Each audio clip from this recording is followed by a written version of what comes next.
I just want to welcome everyone to today's webinar, Breaking Through the Noise with Effective Multi-Channel Video Marketing.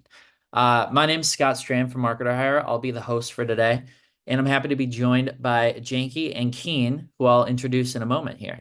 But just wanted to start by giving a special thank you to our sponsor, Lemon Light, for participating in the webinar today and supporting it. Our first guest is Janky Patel, a longtime growth marketer with a focus on paid social execution and optimization.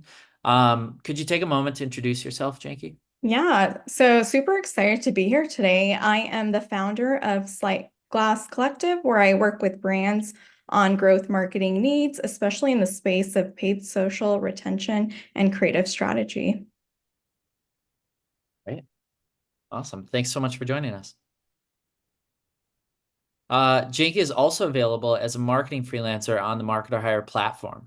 So if you're attending this webinar and concerned about the time or expertise needed to run a successful digital marketing campaign, that's where Marketer Hire helps. We connect you with the top 1% of marketers looking for freelance work, which allows you to get the best results kind of on your schedule and budget. So we work with more than 100 digital marketing experts like Janky, for example, so you can kind of find that perfect blend of skills and experience to match your needs. And if you're interested after the presentation, visit marketerhire.com to book a custom scoping session.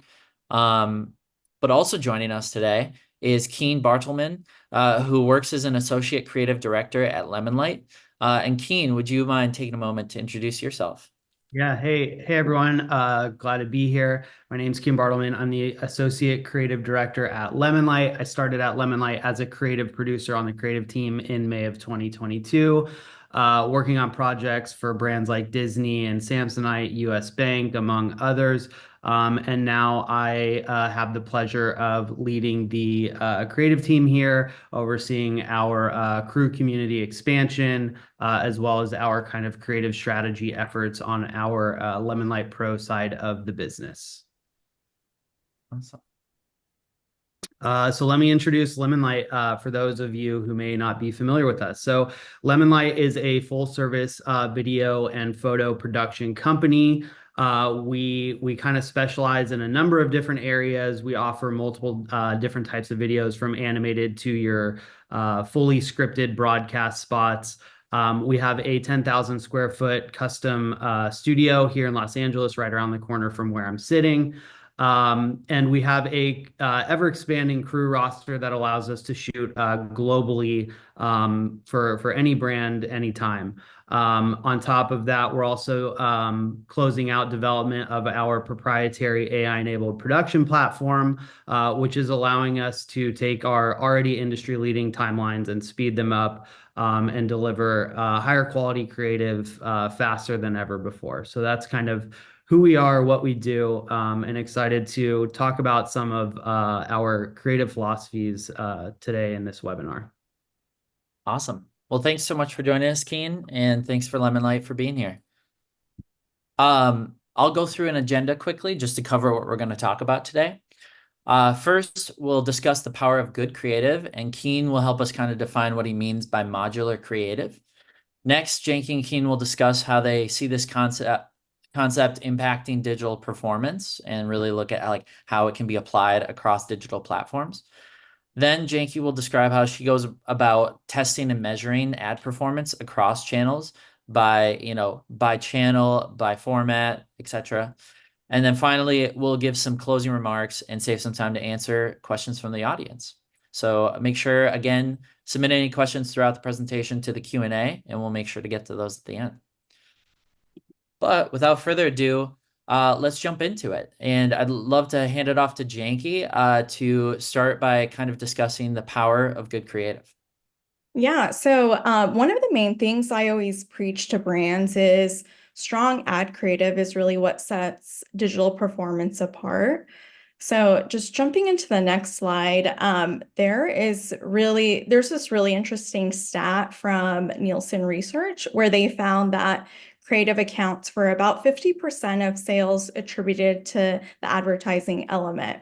I personally think it's a bit higher, but still really amazing that good creative plays such a significant role in performance. And having worked with a ton of different brands and agencies, I'm always so surprised how often it gets overlooked, where they tend to focus a lot more on the media buying strategies.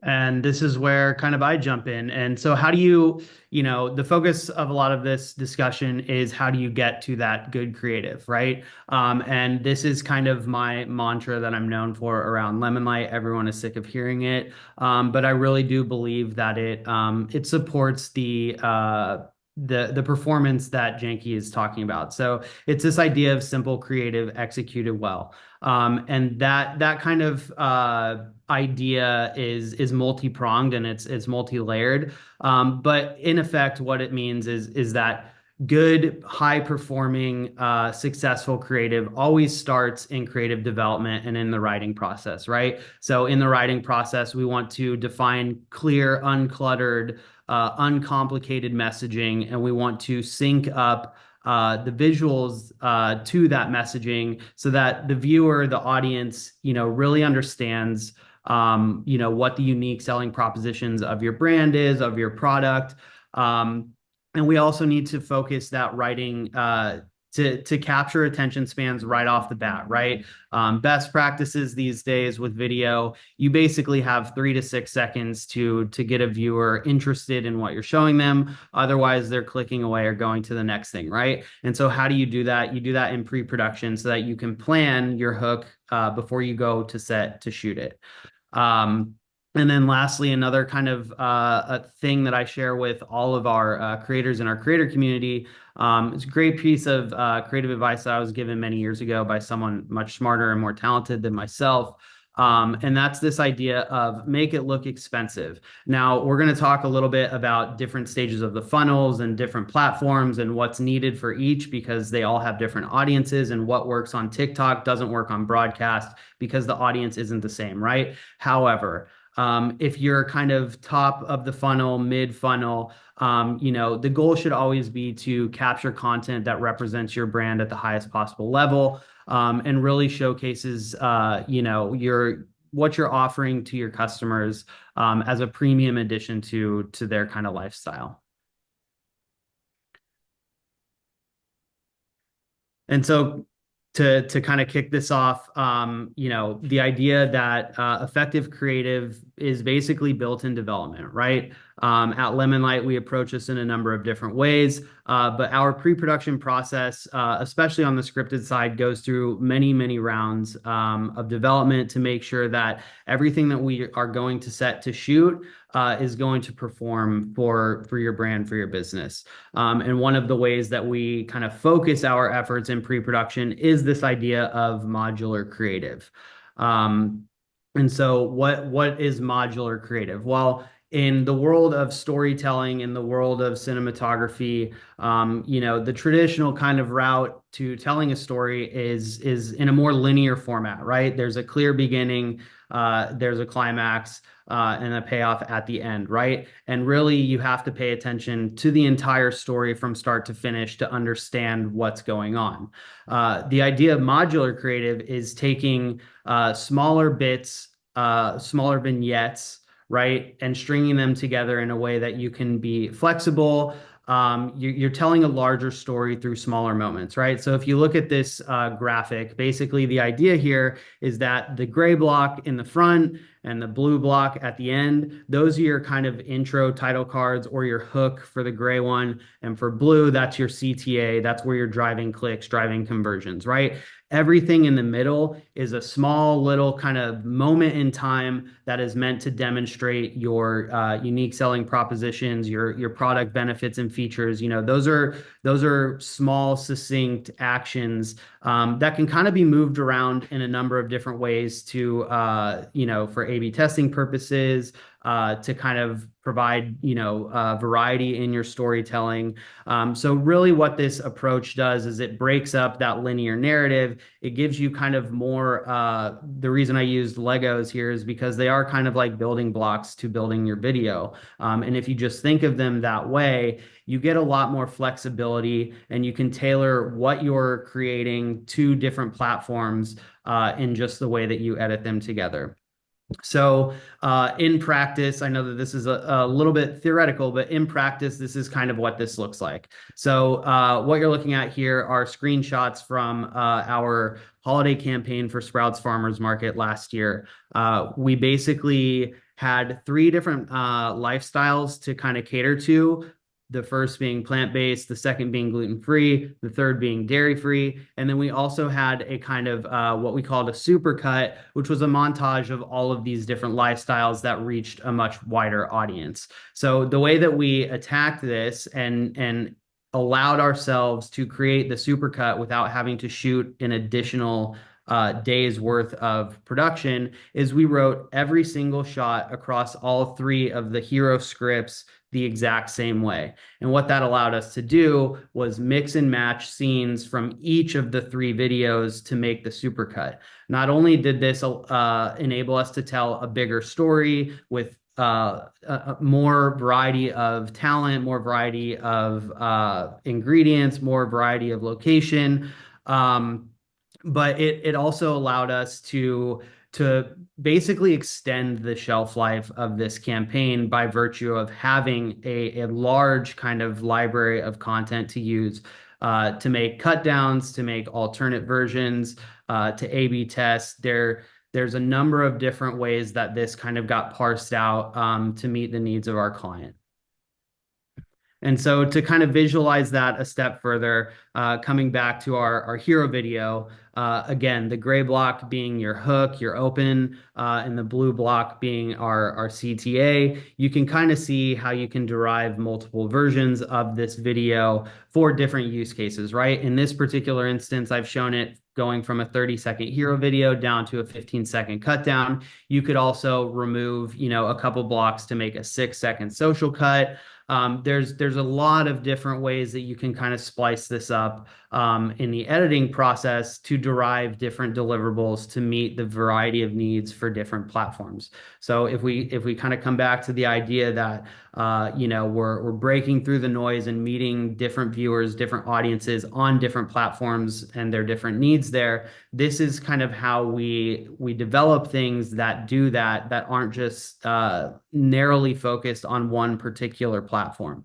As I mentioned before, the audience on broadcast cable TV is not the audience that's on TikTok. And if you are creating content with the expectation that broadcast spot is going to resonate and drive conversion on TikTok, on Instagram Reels, I think Janky will probably tell you that might be a fool's errand. So in creative development, our goal is always to provide as much value as we can, to create as much content as we can, to then serve all of these different platforms and all of their different audiences within a single production or a single production budget. And yeah, that's kind of what modular content is. It's just a different thought process that kind of breaks away from the linear start to finish, and gives you a lot of visual variety, a lot of options for creating content that's going to last longer and perform better across a wider variety of platforms.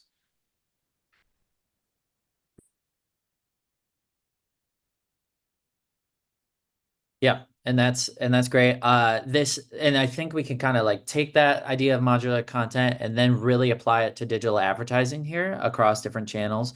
So I think we're going to hand it over to Janky to talk about applying those video creative assets across digital advertising.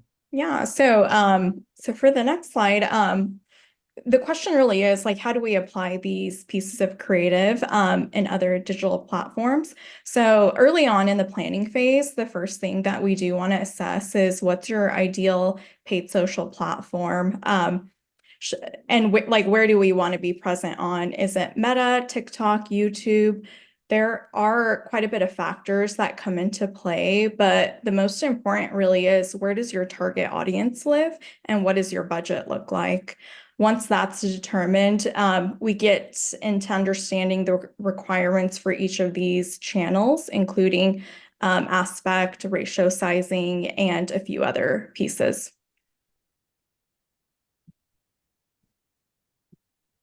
And then the other piece that I find to be super important is definitely video length and funnel placement. So depending on where the video lives in the funnel stage, this will be tied with the video length. For example, if you are creating a campaign for top of funnel awareness, these types of videos are going to be a bit more longer than something in the mid to lower funnel. And that's really just because this is the first time a customer is seeing the product and really allowing them to be aware of the brand. And then we also want to ensure that we have strong hooks in place, which essentially is the first 3 seconds of the video to test out. And the reason why I always advocate for this is that if somebody isn't caught onto the hook and can't get past the first 3 seconds, then the rest of the ad creative is kind of a wash because they're not sticking long enough to even get to that point. And then the last thing that I find to be super important is making sure that these digital assets have a native feel to them. And what I mean by that is adding elements such as captions and other organic elements to make sure that they feel engaged and again, just feels really native within that platform. One of my favorite parts in the ad creative process is definitely the launching and analyzing the performance. So it's really important to make sure you have a really great naming convention to help with tracking and analyzing the ad creative. In the next slide, I'm going to go through each of the KPIs I like to take a look at when I am looking at ad creative and seeing what works and what doesn't.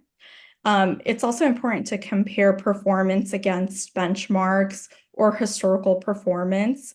And once you're able to develop really good insights from your analyses, you'll want to continually optimize your ad creative to further improve performance. So jumping into the next slide. So this is kind of a breakdown table that I love to use.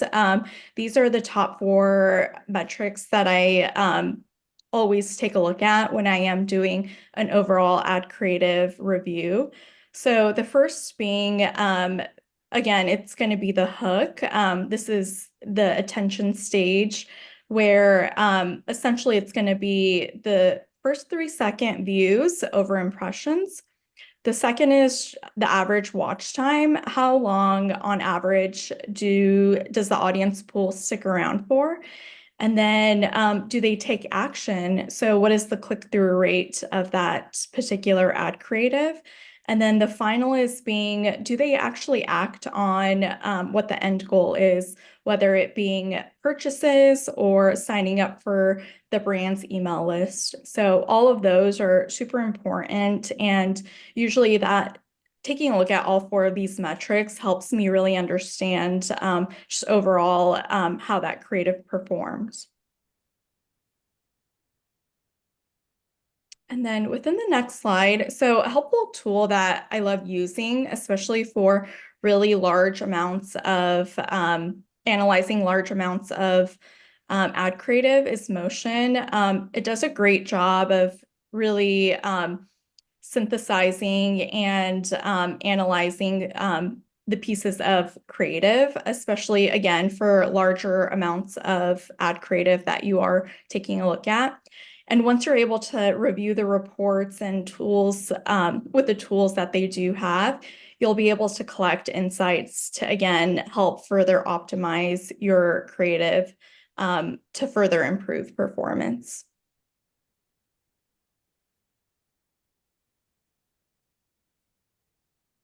All right. So we covered a lot of points today already, and we're gonna hop into Q&A here in a second because we have a lot of questions coming in.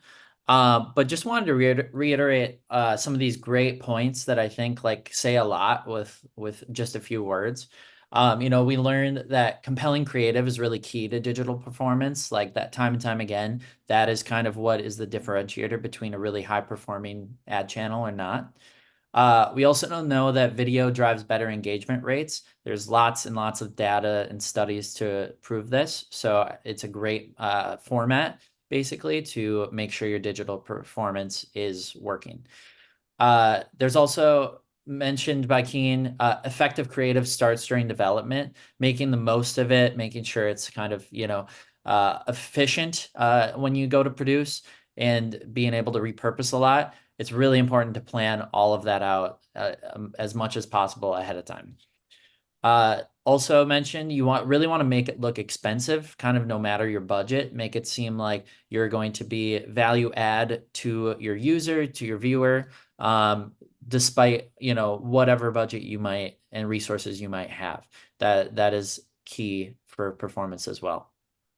Finally, something that you can control by, again, more planning is formatting your ads for each channel you use. Make it seem like it's organic to that channel. Make sure it's utilizing the features and capabilities of the platform itself, and that it just seems like a seamless experience.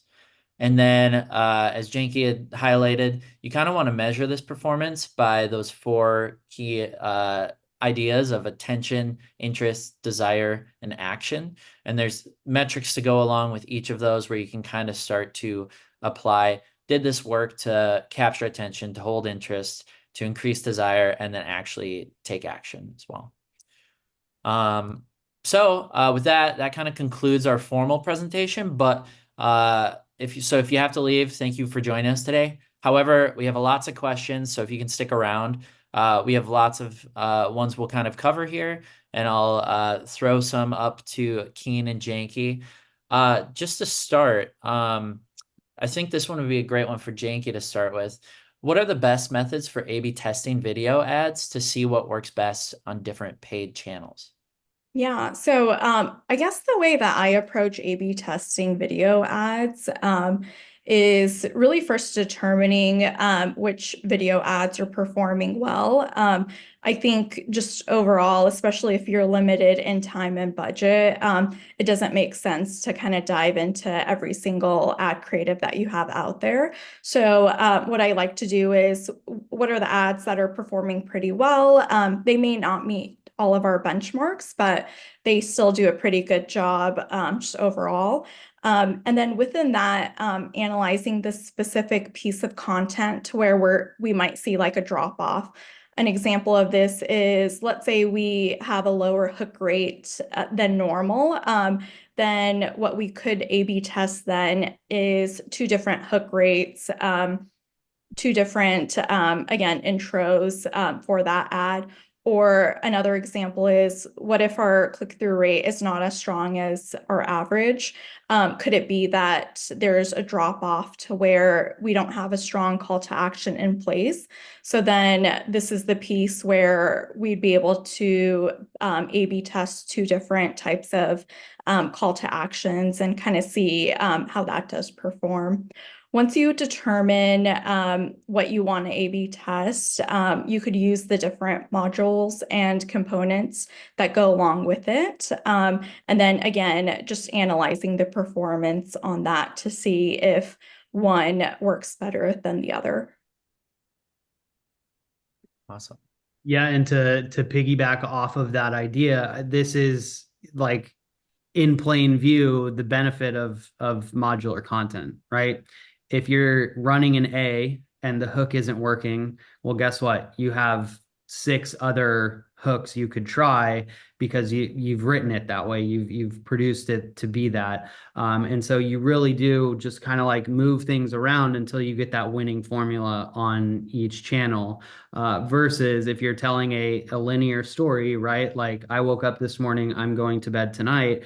It becomes a lot more difficult to pluck out those kind of hooky moments to drive performance. So this is where the value and really kind of the scalability of this format comes into play and can actually kind of fill gaps in distribution where traditional kind of storytelling methods wouldn't be able to do that.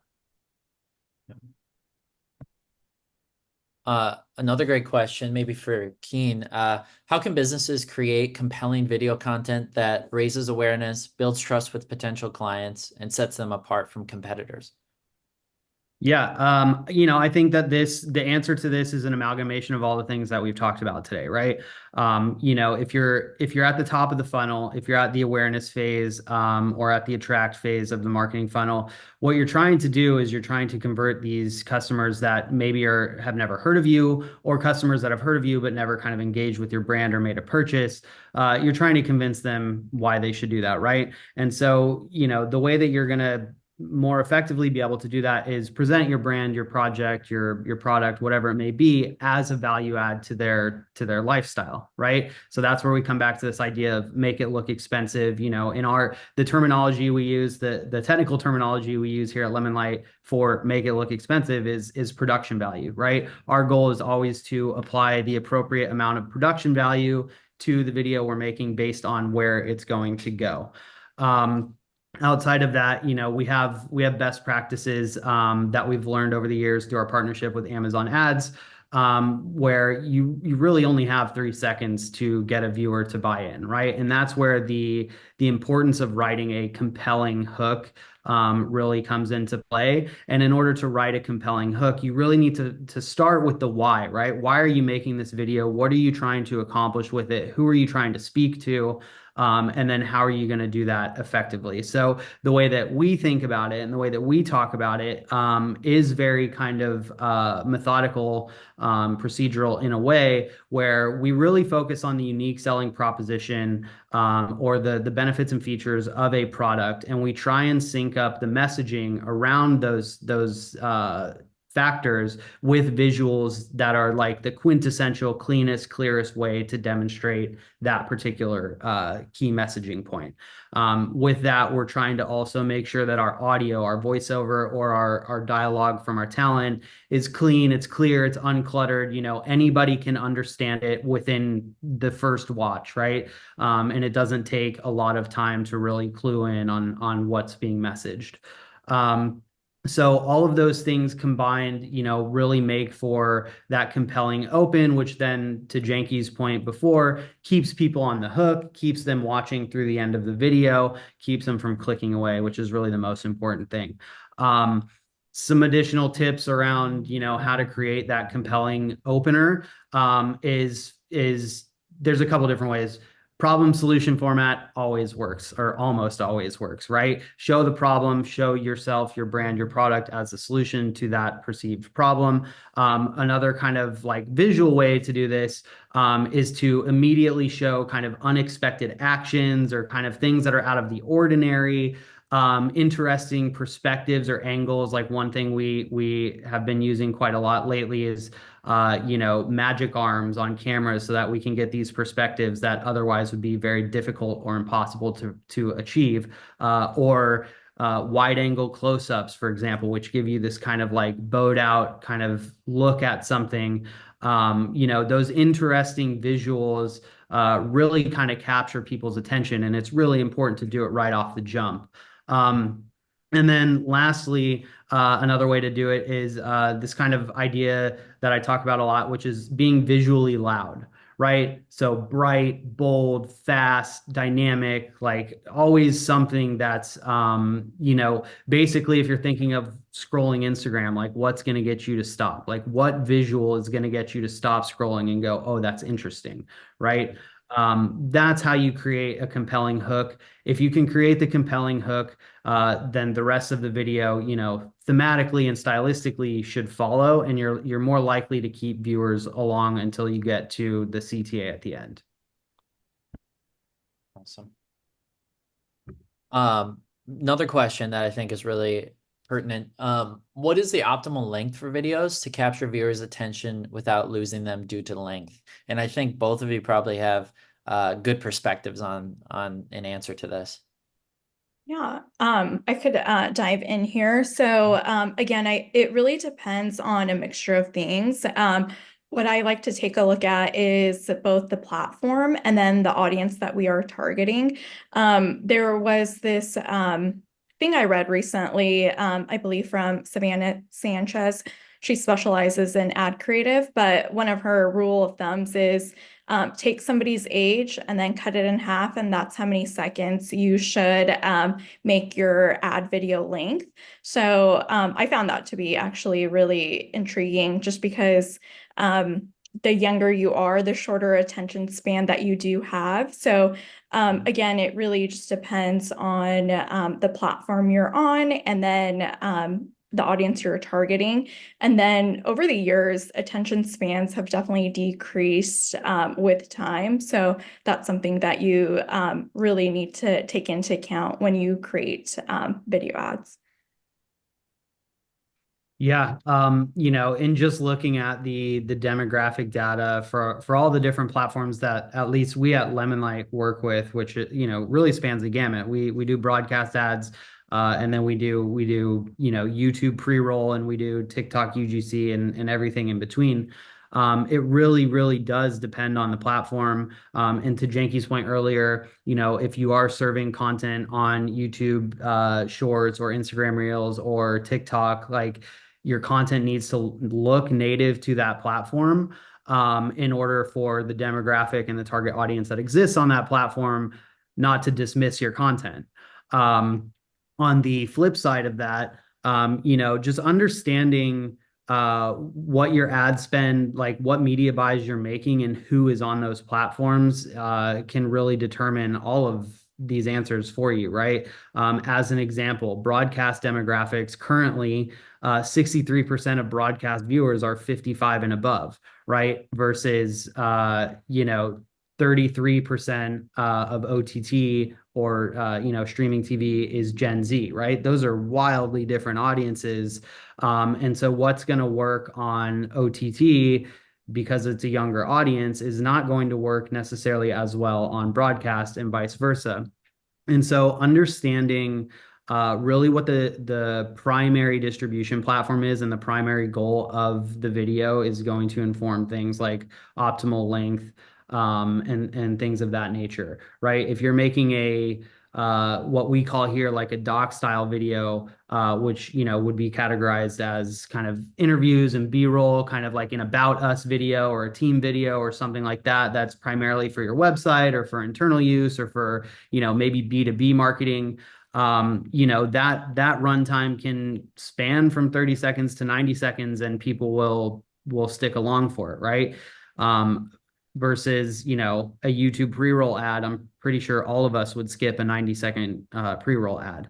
And so all of these things are really important to understand. And again, it all comes back to development, right? So all of this data, all of this information should be informing how you're developing creative to be executed for production. And if you're doing all those things, then you're going to go, okay, for broadcast, I need a 30-second spot. So I'm going to write, 9 scenes with a 3-second in and a 3-second CTA at the end, right? And you can kind of discover optimal lengths in that sort of way. Another question that came in, what is your take on using animation for ads? Is there a best type of animation to use and when you might want to use that versus live action? Kean, I don't know if you use animation a lot for your videos, but any thoughts on that? Yeah, we use it all the time. It's really effective for things like tech software explainers. It can be really effective as social media ads, specifically like Meta. Kind of in-feed ads. It can be really effective as YouTube pre-roll ads. There are a lot of examples of this that come to mind right away. Wix, go look at their YouTube ads. They're fantastic. They're purely animated. Apple does a great job of this. If you dig into Apple's Facebook ads library backend, you'll see what ads they're running. And most of it is, a version of animation, whether it's like stop motion or typography. There's always a use case for animation. And coming back to the idea of being visually loud, like one of my favorite types of videos is typography animation, because you're using very simple formats, right? You're using solids, you're using text, you're using graphics and icons and things like that.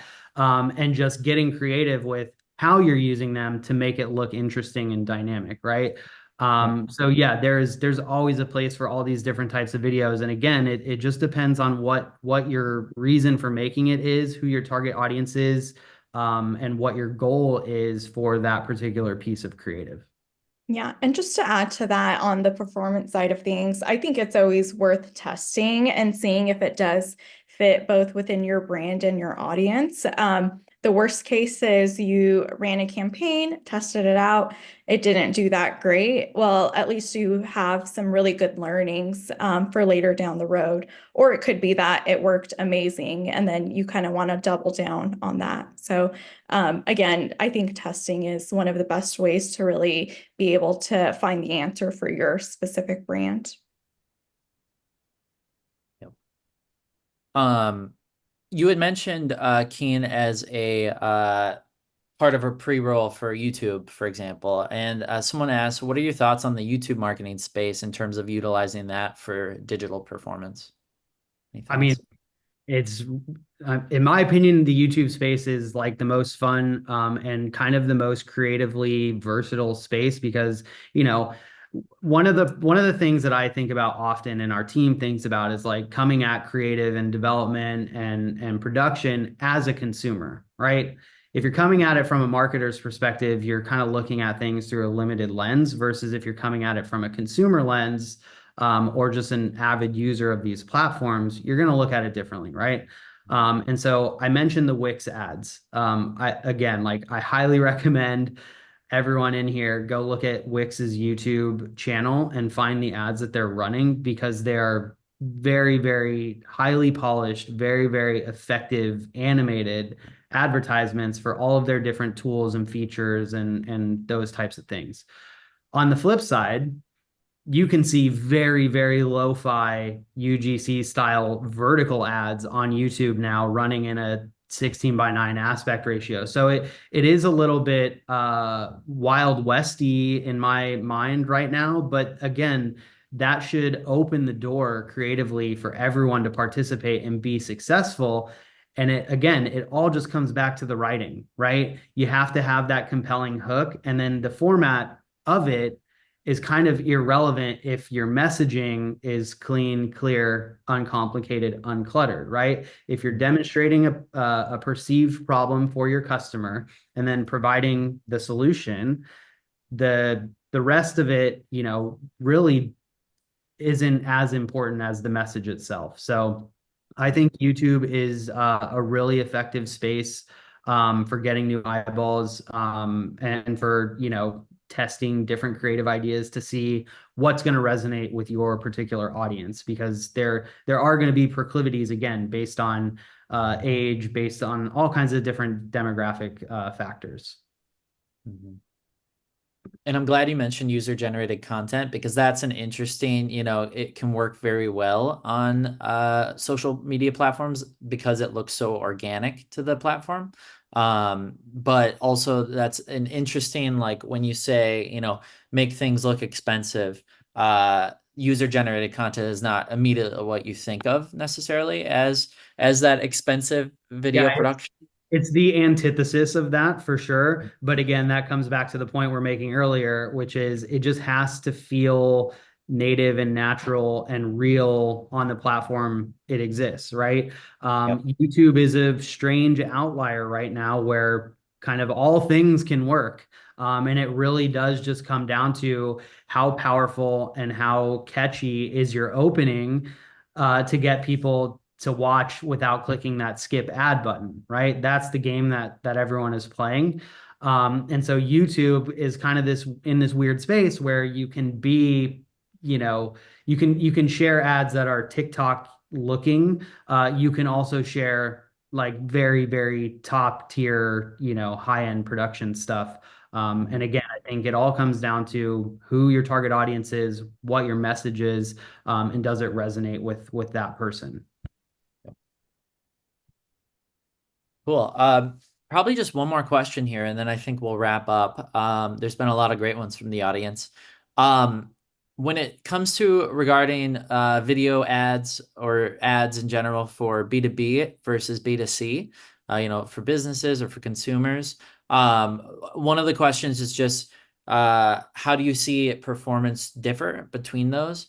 And especially when you think of like how it, B2C is primarily maybe other platforms, whereas B2B can often be focused more towards LinkedIn.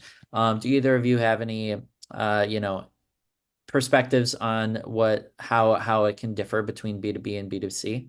Yeah, I think for me and my experience between the two, I I do think it does depend. The surprising thing is B2B could also work on, let's say, a Facebook, Instagram, along with like a LinkedIn. So it's kind of across the board, which is great. And then in terms of just like the way I like to view the actual asset and like the pieces of creative in terms of like messaging, is that in terms of B2C, really what the message is going to be is what value could you provide that specific person or that consumer versus B2B is, okay, how could this specific service or product benefit your business as a whole? So really getting inside the head of your audience is going to be a big factor. And then in terms of platform, it really just varies. Again, it could be you could have that ad running both on LinkedIn or even in the space of Meta with Facebook and Instagram. Mm-hmm. What I've noticed on our end is a couple things in relation to B2B content. B2B has a little bit more leniency towards runtime, right? Whereas like B2C, you get those 3 seconds and that's it. So you better knock them out. Versus B2B, people are a little bit more patient. And I think it's because the content and the aim of the content is so differentiated, right? Most B2B content is some version of thought leadership or some version of about us or whatever that takes a little bit more time and is a little bit more nuanced than, a B2C ad, which is basically here's my product or here's my brand, here's what we can do for you, right?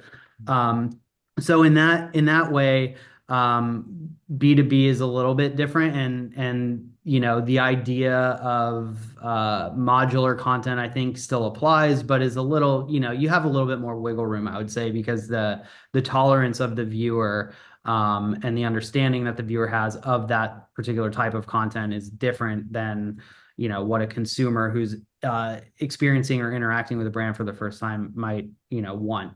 That said, we have noticed a trend lately, which is that a lot of our B2B asks are asking us to treat it more like B2C in terms of the creative, and they want a little bit more interesting creative. They want it to be more cinematic. They're looking for it to be a little bit more engaging and entertaining, which makes sense. Right. If we come back to the idea of like looking at content through the consumer lens and not through the marketer or the B2B lens, right? We're all people that want to look at something that's interesting and keeps our attention, because if it doesn't, there's plenty of other stuff out there that will, right?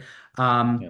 So that is kind of an emerging trend that I've seen, where brands that are even just looking to post to their LinkedIn or add to their kind of website are like, how do we make this feel more like an ad or feel more like a story than just, hey, here's who we are, and do kind of like more standardized like interviews and B-roll type stuff. So I think we approach B2B a little bit differently, but we still approach it from what is the cleanest, clearest way to represent the message, to share the message, to show the message.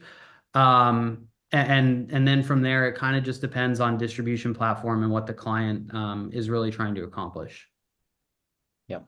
Yep. And as someone who works in B2B, I see that trend a lot. And I fully agree with like the ways where it's like you do need to communicate a different type of value, but still entertain, engage, and yep. Well, awesome. We're coming up on time, so just wanted to say thank you to everyone for joining, and thanks to our panelists for joining as well. That concludes our presentation, and thanks for all the engaging questions. If you want to reach out to Lemonlight or Kean for any questions, just head to lemonlight.com. If you have any questions for Market or Hire, feel free to reach out to us at marketorhire.com. We're going to send out the recording of the webinar to all of you via your email later today. And yeah, again, to our panelists, thank you very much for joining and sharing your expertise. Thanks for having me. Thanks, guys. Awesome.